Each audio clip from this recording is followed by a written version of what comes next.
आप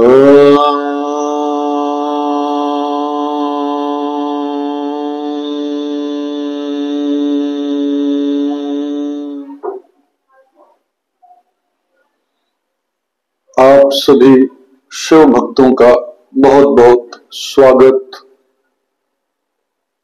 भगवान शिव आपके जीवन में सदैव कृपा बनाए रखें, यही मेरी मनोकामना है।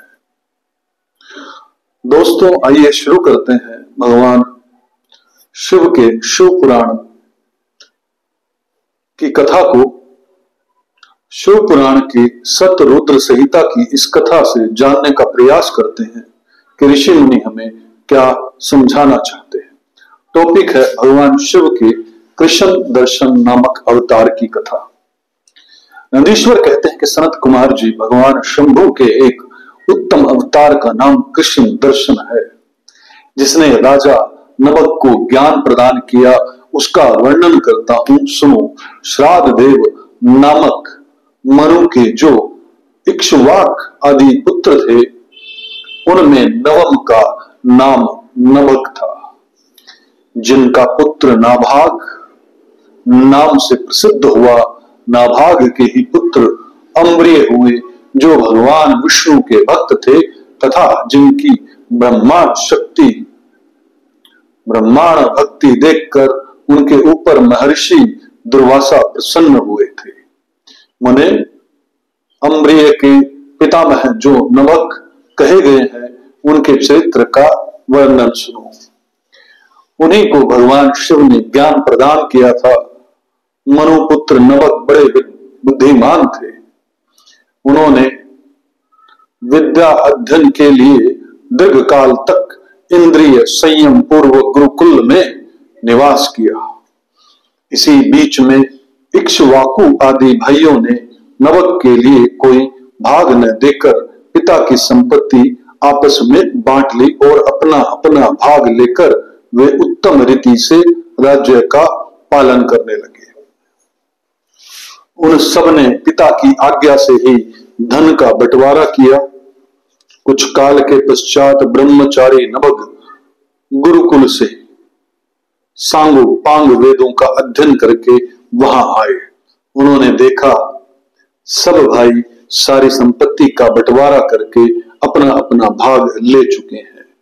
तब उन्होंने भी बड़े स्नेह से दाय भाग पाने की इच्छा रखकर अपने इक्ष्वाकु आदि बंधुओं से कहा, भाइयों, मेरे लिए भाग दिए बिना ही आप लोगों ने आपस में सारी संपत्ति का बंटवारा कर लिया। अतः अब प्रसन्नता पूर्वक मुझे भी हिस्सा दीजिए।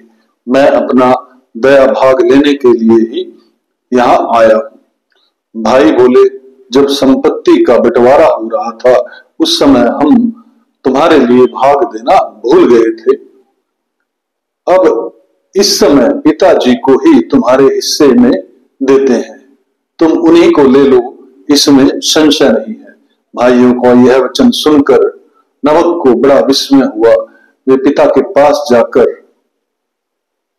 बोले, तात, मैं विद्या अध्ययन के लिए गुरुकुल में गया था और वहां अब तक ब्रह्मचारी रहा हूं।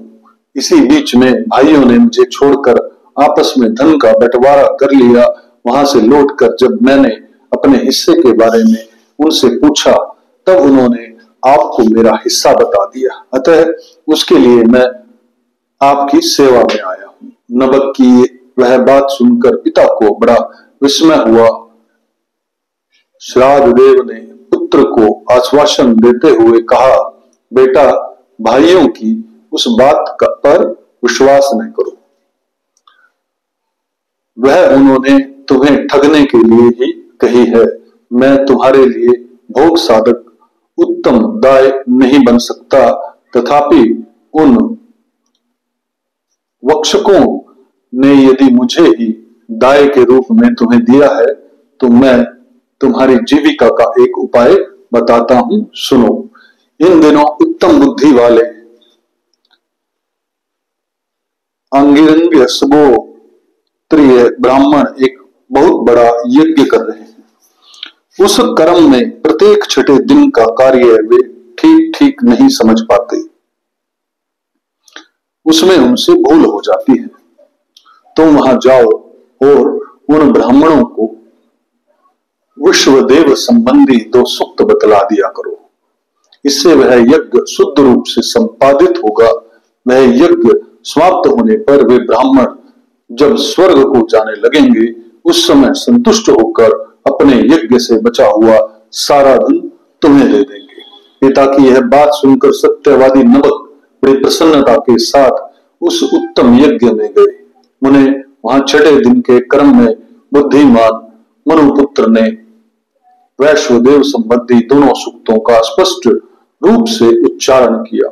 यज्ञ क्रम समाप्त होने पर वे अंगिरस ब्राह्मण यज्ञ से बचा हुआ अपना अपना धन नभग को देकर स्वर्गलोक को चले गए। उस यज्ञ शिष्ट धन को जब वे ग्रहण करने लगे, उस समय सुंदर लीला करने वाले भगवान शिव तत्काल वहां प्रकट हो गए।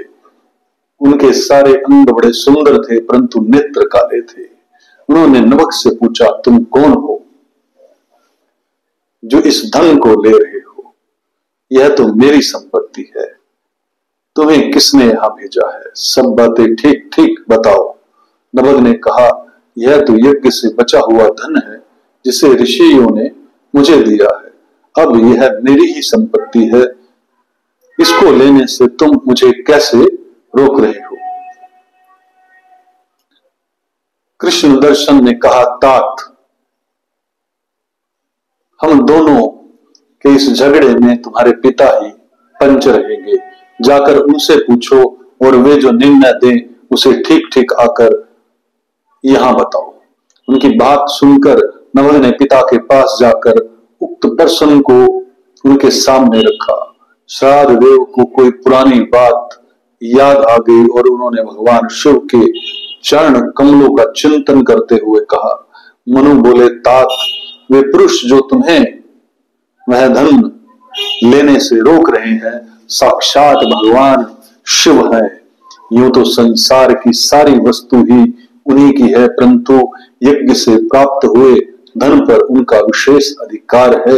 यज्ञ करने से जो धन बच जाता है उसे भगवान रुद्र का भाग निश्चित किया गया है। अतः यज्ञावशिष्ट सारी वस्तु ग्रहण करने के अधिकारी सर्वेश्वर महादेव ही है। उनकी इच्छा से ही दूसरे लोग उस वस्तु को ले सकते हैं।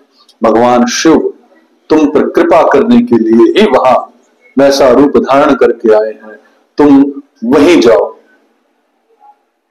और उन्हें प्रसन्न करो, अपने अपराध के लिए क्षमा मांगो और प्रणाम पूर्वक उनकी स्तुति करो। नभग पिता की आज्ञा से वहां गए और भगवान को प्रणाम करके हाथ जोड़कर बोले, महेश्वर, यह सारी त्रिलोकी ही आपकी है। फिर यज्ञ से बचे हुए धन के लिए तो कहना ही क्या, निश्चय ही इस पर आपका अधिकार है। यही मेरे पिता ने निर्णय दिया है। नाथ, मैंने यथार्थ बात न जानने के कारण ब्रह्मवश जो कुछ कहा है, मेरे उस अपराध को क्षमा कीजिए। मैं आपको चरणों में मस्तक रखकर यह प्रार्थना करता हूं कि आप मुझ पर प्रसन्न हो। ऐसा कहकर नभग ने अत्यंत दीनतापूर्ण हृदय से दोनों हाथ जोड़कर महेश्वर कृष्ण दर्शन का सत्वन किया। उधर श्राद्ध देव ने भी अपने अपराध के लिए क्षमा मांगते हुए भगवान शिव की स्तुति की। तदंतर भगवान रुद्र ने मन ही मन प्रसन्न हो नभग को कृपा दृष्टि से देखा और मुस्कुराते हुए कहा। कृष्ण दर्शन बोले, नभग, तुम्हारे पिता ने जो धर्मानुकूल बात कही है वह ठीक ही है। तुमने भी साधु स्वभाव के कारण सत्य ही कहा है, इसलिए मैं तुम पर बहुत प्रसन्न हूं और कृपा पूर्वक तुम्हें सनातन ब्रह्म तत्व का ज्ञान प्रदान करता हूं। इस समय यह सारा धन मैंने तुम्हें दे दिया, अब तुम इसे ग्रहण करो। इस लोक में निर्विकार रहकर सुख भोगो, अंत में मेरी कृपा से तुम्हें सदगति प्राप्त होगी। ऐसा कहकर भगवान रुद्र सबके देखते देखते वहीं अंतर्ध्यान हो गए। साथ ही श्राद्ध देव भी अपने पुत्र नभग के साथ अपने स्थान को लौट आए। इस लोक में विपुल भोगों का उपभोग करके अंत में वे भगवान शिव के धाम में चले गए। ब्रह्मांड इस प्रकार तुमसे मैंने भगवान के कृष्ण दर्शन नामक अवतार का वर्णन किया। जो इस आख्यान को पढ़ता और सुनाता है उसे संपूर्ण मनोवांछित फल प्राप्त हो जाते हैं। दोस्तों, इस कथा का तो यहीं पर समापन हुआ। वो परमपिता परमेश्वर सबको देने वाला है और वही सबका ध्यान रखने वाला है। यह भक्ति भाव में मैं कह रहा हूं, मुझे पूर्ण विश्वास है इस कथा से आपके जीवन में कुछ ना कुछ परिवर्तन होगा। ओम तत्सत, ओम तत्सत, ओम तत्सत।